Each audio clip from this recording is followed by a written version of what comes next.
Greenwich Palace, July 1553. King Edward VI appears at his window, and the crowd below recoils in horror. What they see isn't a dying king, it's a walking corpse. The 15-year-old's nails are falling off, his skin is blackening, and his body is literally rotting from the inside out while he's still alive. Was this disease, or did someone want England's boy king dead? By the end, you'll discover the disturbing truth about what really melted Edward's body.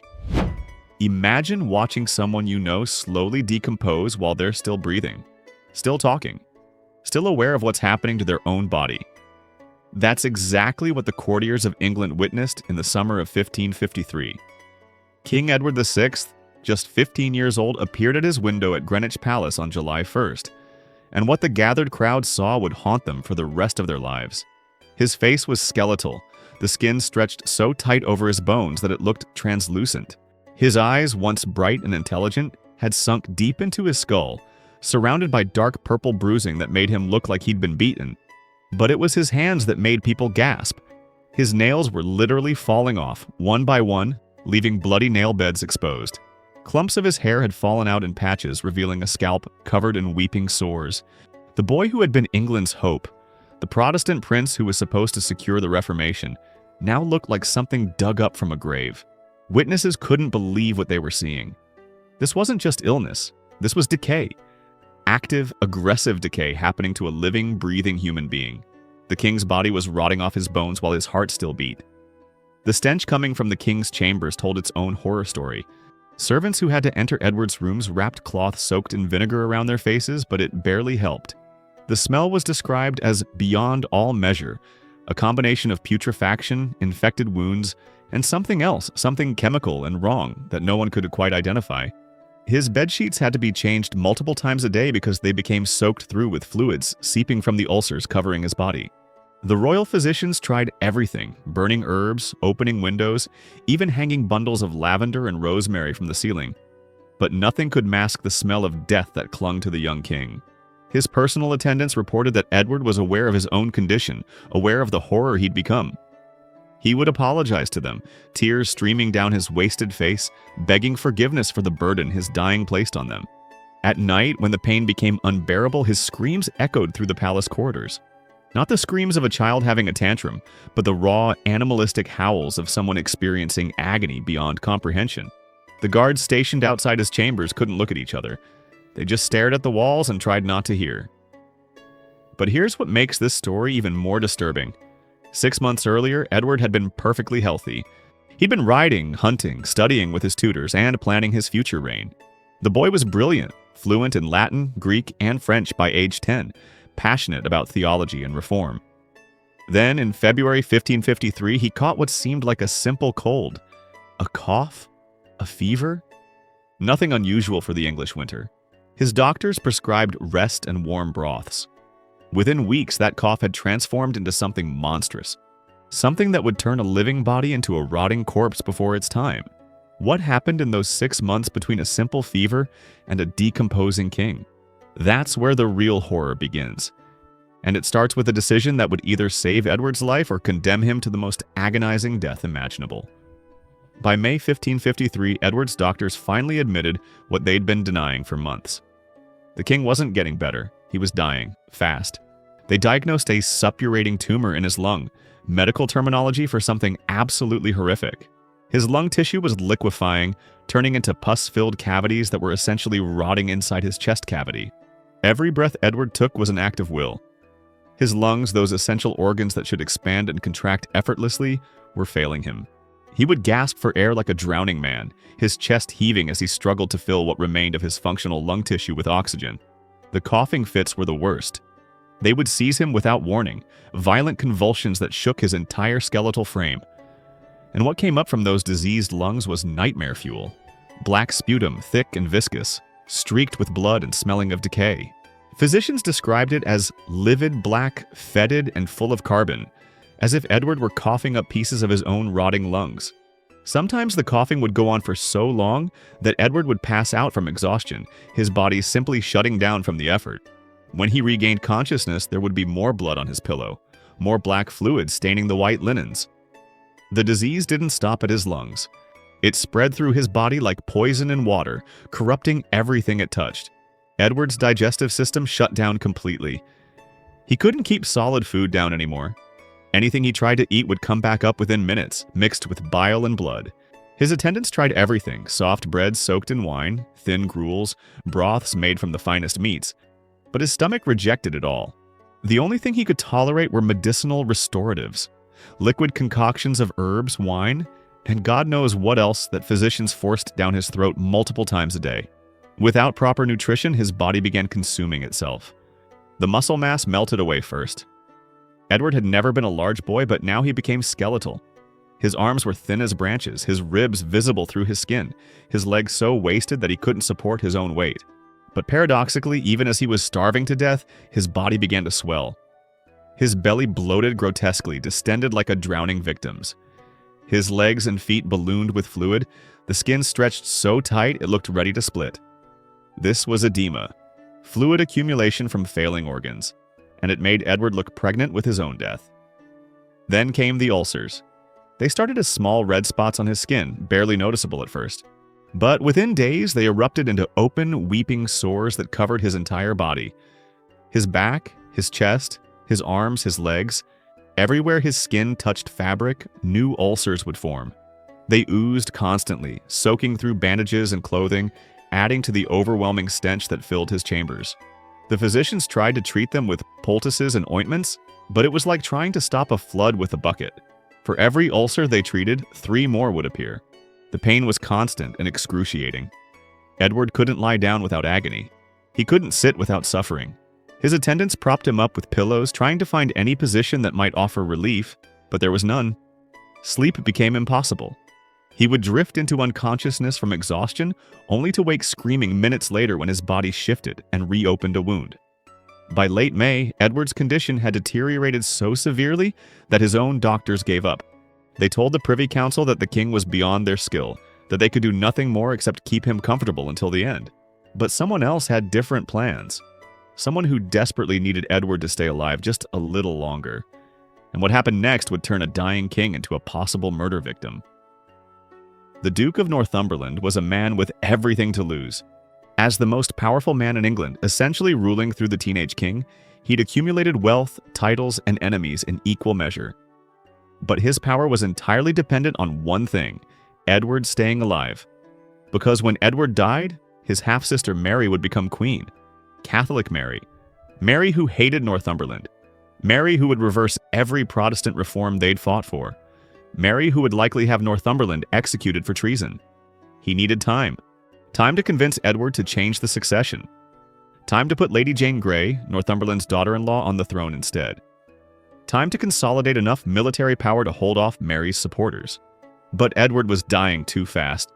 So Northumberland made a decision that would either be remembered as desperate hope or cold-blooded murder. He dismissed all of Edward's regular physicians. Every single one of them. Men who'd trained for decades, who'd studied at the finest universities in Europe, sent away. In their place, he brought in a woman, an unnamed wise woman who claimed she could cure the king where learned doctors had failed. Who was this mysterious woman? History doesn't record her name, her background, or her credentials. We know only that she arrived at Greenwich Palace in late May, with promises that her potions would save the dying king. The regular physicians were furious. They called her a charlatan, a fraud preying on Northumberland's desperation. But Northumberland didn't care. He needed Edward alive, and this woman offered hope when there was none. She began administering her treatments immediately. Multiple times a day, she would prepare concoctions from ingredients she kept carefully hidden. Edward would be forced to drink them down, grimacing at the taste. Within days of starting her treatment, something changed. But it wasn't improvement. Edward's symptoms intensified in ways that horrified even the hardened courtiers. His extremities began to turn black. Not the pale blue of poor circulation, but deep, dark black. The color of death. His fingers and toes developed gangrene, the tissue literally dying and rotting while still attached to his living body.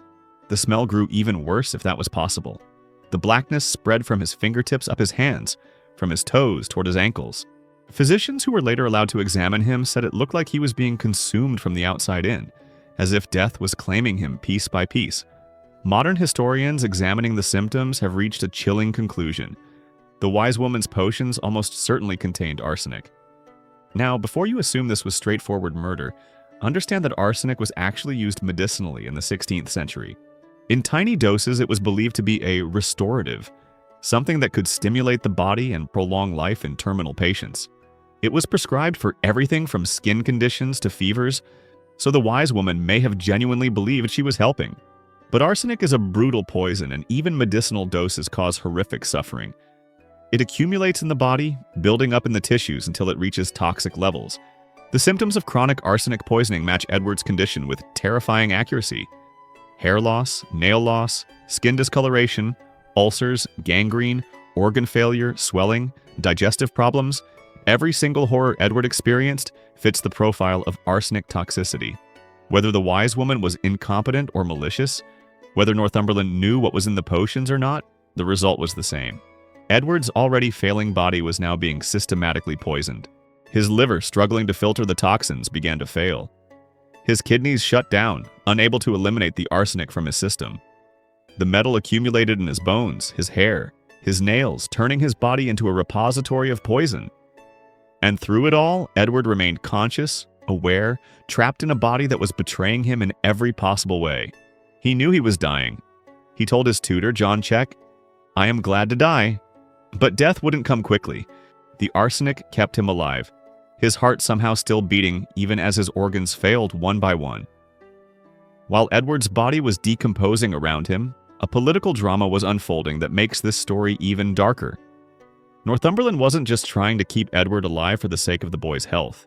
He needed Edward conscious and coherent enough to sign a document that would change the succession and keep Mary off the throne. Under English law, Edward's sisters, Mary and Elizabeth, were next in line. But Edward was a passionate Protestant, and the thought of Catholic Mary reversing his father's Reformation horrified him. Northumberland exploited this fear masterfully. He convinced the dying teenager that he had to save England from Catholic tyranny, that he had to alter the succession to exclude both his sisters, that Lady Jane Grey, Northumberland's daughter-in-law and Edward's cousin, should become queen instead. Edward, fevered and desperate, agreed. He began drafting his Devise for the Succession, a document that attempted to override his father Henry VIII's will and the Third Succession Act. But here's the problem. Creating this document took time. Time for Edward to write it out in his own increasingly illegible hand. Time for it to be reviewed by lawyers. Time for it to be presented to a reluctant Privy Council. Time that Edward's failing body didn't have. So the arsenic potions continued. Day after day, the wise woman administered her treatments, and day after day, Edward remained alive. Barely. By June, he could no longer hold a pen properly. His blackened fingers couldn't grip anything. Attendants had to guide his hand as he tried to sign documents. Sometimes he would lose consciousness mid-signature. They would wait for him to revive, then continue. The scenes that played out in that sick room were grotesque. A 15-year-old boy, his body covered in ulcers and gangrenous tissue, propped up in bed by pillows, being handed legal documents that would plunge England into civil war. Northumberland and his allies hovering over him, urging him to sign, to finish the work, to secure the Protestant succession. Edward, barely able to see through eyes clouded with fever, his mind drifting in and out of lucidity, trying to understand what was being asked of him. Did he truly understand what he was signing? Did he grasp that he was disinheriting his own sisters? Or was he simply doing whatever Northumberland told him, desperate to please, desperate to stop the suffering, desperate for it all to end? We'll never know what went through Edward's mind in those final weeks. The boy who had once been so brilliant, so articulate, was reduced to a puppet signing away his kingdom. On June 24th, with Edward clearly near death, Northumberland finally pushed the document through. The Privy Council, threatened and coerced, reluctantly signed the devise. Lady Jane Grey would be queen. Mary would be excluded. It was done. Edward had fulfilled his purpose, and yet he didn't die. Not yet. For another 12 days, his body clung to life with a tenacity that seemed almost supernatural. It was as if his body, poisoned and dying, refused to surrender even when his mind wanted release. Ambassadors who were granted audiences in those final days reported that Edward was covered in scabs from head to foot, that his body no longer performed its functions. He had lost all control of his bladder and bowels. His attendants changed his linens constantly, but they couldn't keep up with the fluids leaking from his body. The gangrene on his fingers and toes had progressed so far that pieces of dead tissue were literally falling off. A fingertip here, a toe there. Bits of his body dropping away like rotten fruit from a diseased tree. Through it all, Edward remained conscious enough to know what was happening to him. That might have been the cruelest part of all. He couldn't escape into blessed unconsciousness. The arsenic kept his heart beating, kept his brain functioning, kept him aware of every moment of his own decomposition. The smell became legendary. Ambassadors and courtiers who had to attend the dying king reported the stench months later in their correspondence. It wasn't just the smell of sickness or even death. It was something else, something that people struggled to describe because they'd never encountered anything like it before. The putrefaction of his lungs created a distinctive odor. Every time Edward coughed, which was constantly, he expelled air that had been trapped in those rotting cavities. The smell of decay from inside his own body. The ulcers covering his skin added their own contribution. The sweet, sickly smell of infection multiplied by hundreds of individual wounds. The gangrene brought the unmistakable odor of dead tissue, a smell that anyone who's encountered it never forgets. But there was also a chemical smell, something acrid and metallic that cut through the organic stench. That was the arsenic working its way through his system, changing his body chemistry, altering the very smell of his sweat and breath. Servants who entered his chambers reported that the smell clung to their clothing and hair for days afterward. They couldn't wash it out. It permeated everything it touched, as if death itself was contagious. Edward's personal attendants, the men and women who stayed with him through those final weeks, deserve recognition for their courage. They had to perform the most intimate and degrading tasks for their dying king, changing his soiled linens multiple times a day, washing his body as gently as possible, trying not to tear the fragile skin or dislodge more pieces of gangrenous flesh, wiping the constant stream of black sputum from his lips and chin, holding basins as he vomited blood and bile, restraining him when the pain drove him to thrash and flail, reopening wounds that had just begun to scab over, listening to his screams at night when the agony became too much to bear, whispering prayers and reassurances that they didn't believe themselves. These attendants couldn't leave, couldn't step outside for fresh air when the stench became overwhelming, couldn't plug their ears when Edward's cries kept them awake. They were trapped in that room with him, watching a boy dissolve into death over weeks and weeks. Some of them had known Edward since infancy, had taught him to walk, to read, to ride. Now they had to watch him die by inches, his body betraying him in every possible way. The psychological toll must have been immense. On July 6, 1553, a violent thunderstorm struck London. Lightning split the sky. Thunder rattled windows. And in Greenwich Palace, King Edward VI was dying. Superstitious courtiers whispered that it was King Henry VIII, Edward's father, rising from his tomb in fury at what was happening to his son. Others said it was God's judgment on England for allowing a king to die in such torment. The storm raged all day and into the evening. Around 8 p.m., as the thunder reached its crescendo, Edward's breathing changed. The rasping, labored breaths that had been constant for months began to slow. His attendants gathered around the bed, knowing the end was finally near. Edward had been unconscious for hours, his body too exhausted to maintain awareness any longer. But in those final minutes, he suddenly opened his eyes. His lips moved, and those closest leaned in to hear his last words. "I am faint. Lord, have mercy upon me and take my spirit." Then Edward closed his eyes and died. After 6 months of the most horrific suffering imaginable, after his body had rotted around him while he lived, after enduring what may have been accidental poisoning on top of terminal illness, the boy king finally found peace. He was 15 years old. Outside, the storm continued to rage as if the heavens themselves were mourning. And inside the palace, Northumberland's conspiracy was about to collapse. Edward's body couldn't wait. In the warm July heat, decomposition accelerated rapidly. The corpse had to be prepared for burial immediately, which meant an autopsy had to be performed. Northumberland was terrified. If arsenic was found in Edward's tissues, he would be executed for regicide. Murdering a king was the highest crime imaginable, punishable by being hanged, drawn, and quartered. He would be dragged through the streets, hanged until nearly dead, cut down, disemboweled while still alive, and then hacked into pieces.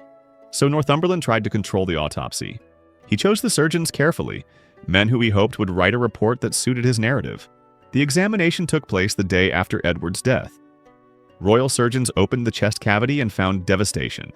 Two massive putrefied ulcers dominated the lungs, cavities where tissue had simply liquefied and rotted away. The physicians described them as suppurating tumors, but what they were looking at was advanced pulmonary necrosis. Edward's lungs had essentially decomposed while he was still breathing.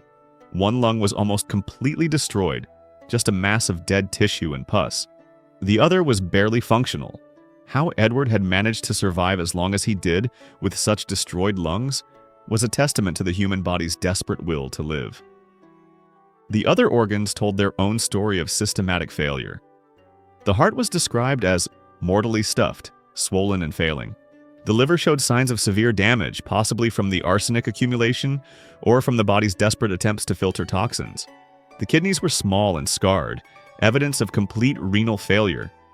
The digestive tract was a mess of ulceration and inflammation. But here's what's crucial. The surgeons never tested for poison, either because they weren't looking for it or because Northumberland made sure they wouldn't. The official autopsy report declared the cause of death as consumption, the period term for tuberculosis. It was a neat, acceptable diagnosis that explained everything and implicated no one. Tuberculosis was common, tragic, but natural. Not murder, not conspiracy, just terrible luck that England's king had contracted a fatal disease. The report was signed, sealed, and filed away.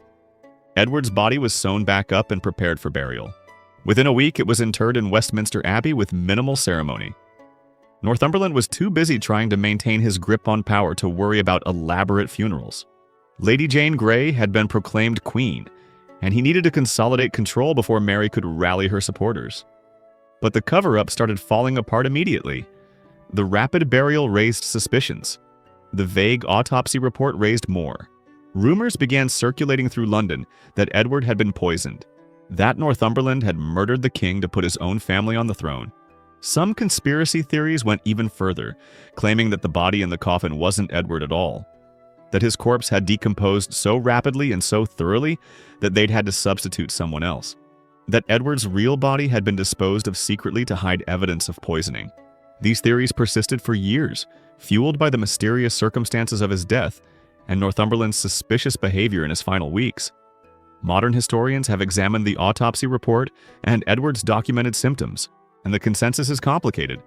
Edward almost certainly had tuberculosis or a severe pulmonary infection. The lung damage described in the autopsy is consistent with TB. But the other symptoms, the gangrene, the extreme hair and nail loss, the rapid progression, those suggest arsenic toxicity. The most likely scenario? Edward was dying of natural causes, but the wise woman's arsenic potions accelerated his decline and intensified his suffering. She may have been trying to help, using period medical knowledge that was tragically wrong, or she may have been administering poison under Northumberland's orders. We'll never know for certain. The evidence literally rotted away with Edward's corpse.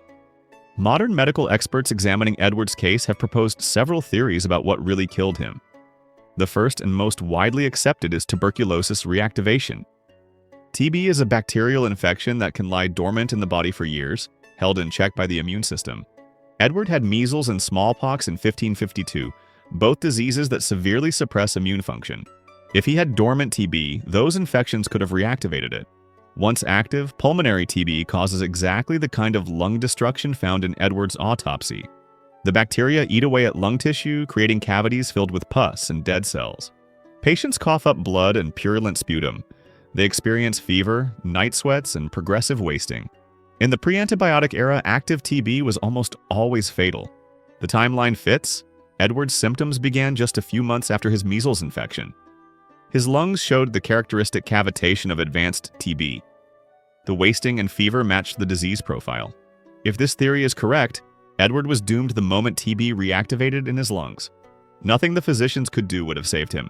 The arsenic potions may have made things worse, but the underlying disease was already terminal. The second theory is acute bronchopneumonia with suppurating lung abscesses.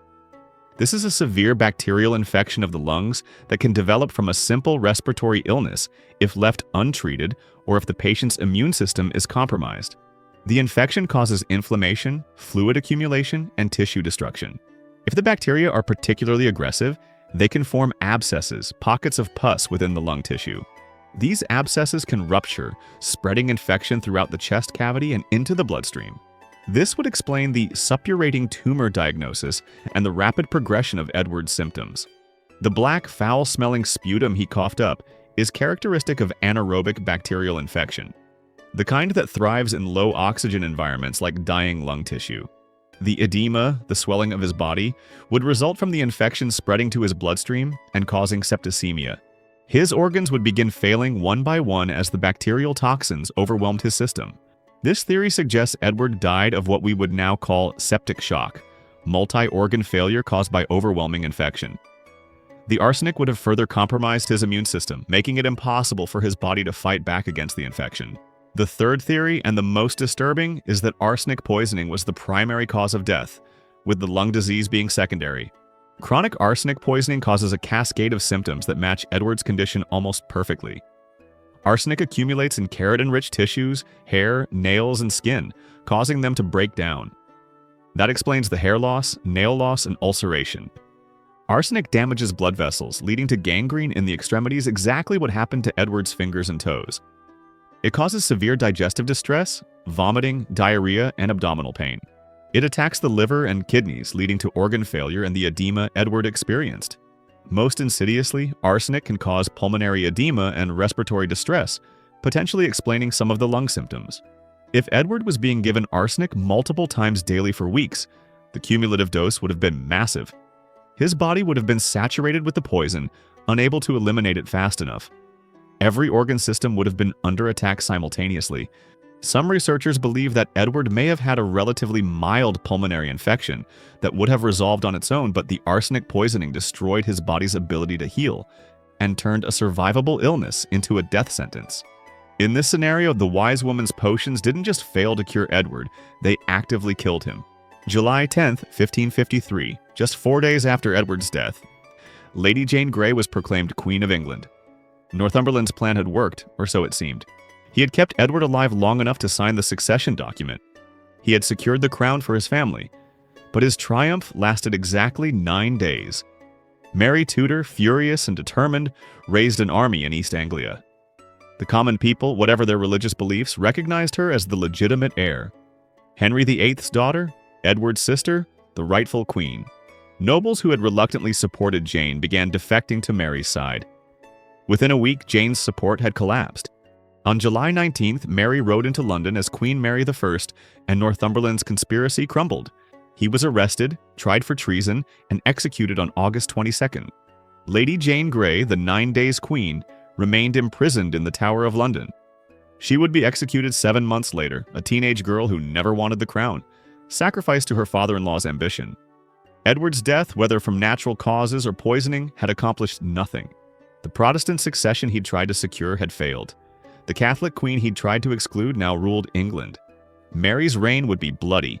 In her determination to restore Catholicism to England, she would burn nearly 300 Protestants at the stake, earning her the nickname Bloody Mary.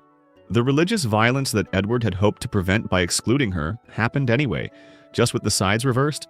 The Reformation that Edward's father, Henry VIII, had fought for, that Edward had dedicated his short life to protecting, was temporarily reversed. It wouldn't be until Elizabeth I took the throne in 1558 that England would return to Protestantism. Edward's legacy was complicated. He had been a brilliant, passionate young man with strong convictions. But he was also a pawn, manipulated by older, more powerful men, who used his religious fervor for their own political gain. His attempt to change the succession was technically illegal and definitely unsuccessful. His suffering and death became a cautionary tale about the dangers of political ambition. But beyond the politics and religion, Edward's death reminds us of something more fundamental. This was a 15-year-old boy who died in agony, who spent the last months of his life watching his body decompose around him, who may have been accidentally or deliberately poisoned by the people who were supposed to protect him, whose suffering was prolonged not for his benefit, but for political convenience. Behind every crown, behind every royal portrait, with its serene expression and rich clothing, there's a human being. Edward VI's portraits show a serious, intelligent boy with pale skin and a slight build. They don't show the ulcers, the gangrene, the rotting lungs, the screaming, the smell. History books describe his death in clinical terms: tuberculosis, pulmonary infection, political intrigue. But the reality was visceral, brutal, and horrifying. A teenager rotting alive, conscious enough to know what was happening, unable to escape his own body's betrayal. Whether disease or poison killed Edward, the cruelty was the same. We'll never know the complete truth about Edward's death. The evidence literally decomposed along with his body. The autopsy report raised more questions than it answered. The political motivations of everyone involved make every account suspect. But what we do know is enough. We know that a boy suffered and died in one of the most horrible ways imaginable. We know that his death was possibly hastened by those who should have protected him. We know that his body failed him in every possible way. The next time you see a portrait of young King Edward VI, remember what isn't shown. Remember the reality behind the paint and pageantry. Remember that beneath the crown was flesh, and that flesh betrayed him utterly. If this story shocked you, if it made you see Tudor history differently, do me a favor. Subscribe to the channel because there are dozens more stories like this that history tried to bury. Leave a comment telling me which Tudor mystery you want me to investigate next. Mary's phantom pregnancies? Elizabeth's rumored deformities? Henry VIII's leg ulcer that might have driven him mad? Your suggestions shape this channel. And hit that like button because YouTube's algorithm needs to know that people want real history, not sanitized fairy tales. The more engagement this video gets, the more deep dives I can do into the darkest corners of royal history. These stories deserve to be told no matter how disturbing they are, so help me tell them.